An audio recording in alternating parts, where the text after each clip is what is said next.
সবাইকে দাওয়াত দেব, সমস্ত মানুষকে আহ্বান করব ইসলাম হুকুমত কায়েম করতে বাংলাদেশে গণবিপ্লব করবে ইনশাআল্লাহ। আজকে হোক কালকে হোক এদেশের মানুষ ইসলাম হুকুমতের জন্য রাস্তায় নেমবেই না ইনশাআল্লাহ, কোনো সন্দেহ নাই। এমন এক অবস্থা আছে তার স্পষ্ট এক বার্তা জাতির কাছে দিয়েছে। তারা কি চায়?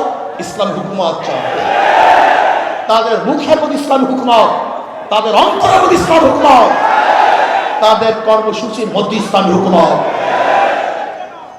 আমি বিশ্বাস করি ইনশাআল্লাহ আজকে হোক কালকে হোক একদিন ইনশাআল্লাহ ইসলাম হুকুমত দেশে হবেই হবে ইনশাআল্লাহ। আর আমি বিশ্বাস করি যদি আমি শহীদ কামনা নিয়ে বিছানায় মৃত্যুবরণ করি আমি শহীদ হব, আর শহীদের তামান্না না নিয়ে রণাঙ্গনেও যদি দুনিয়ার কোনো স্বার্থে মৃত্যুবরণ করি আমি শহীদ হব না। ইসলামী আন্দোলন বাংলাদেশ ইসলাম হুকুমত কায়েম করার জন্য যদি চেষ্টা করে, যেরকম হারাম রাদিয়াল্লাহু তাআলা শহীদ যখন করা হয়েছিল তিনি তখন বলেছিলেন ফুস্তু রাব্বিল কাবা, রব্বে কাবার কসম, আমি সফল হয়ে গেছি।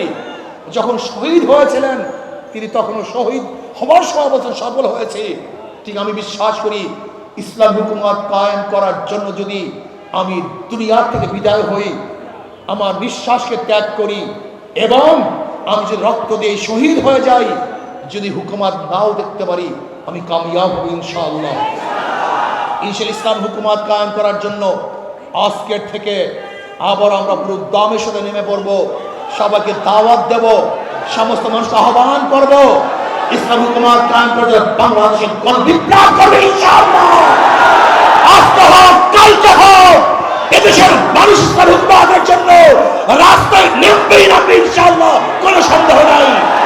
তো আসুন ইসলাম হুকুমতের জন্য আজকের থেকে আবার নতুন উদ্যমে আমরা কাজ শুরু করব। নয় সমাপ্ত কর্মমোদের অবকাশ কোথায়, বিশ্রামের আমরা হেরে যাব না, থেমে যাব না, থমকে যাব না, রাজপথে লড়াই করবে ইনশাআল্লাহ। আল্লাহ আমাকে এবং আমাদের সবাইকে রাজপথে ইসলামের জন্য ইসলাম হুকুমতের জন্য লড়াই করার তৌফিক দান করেন।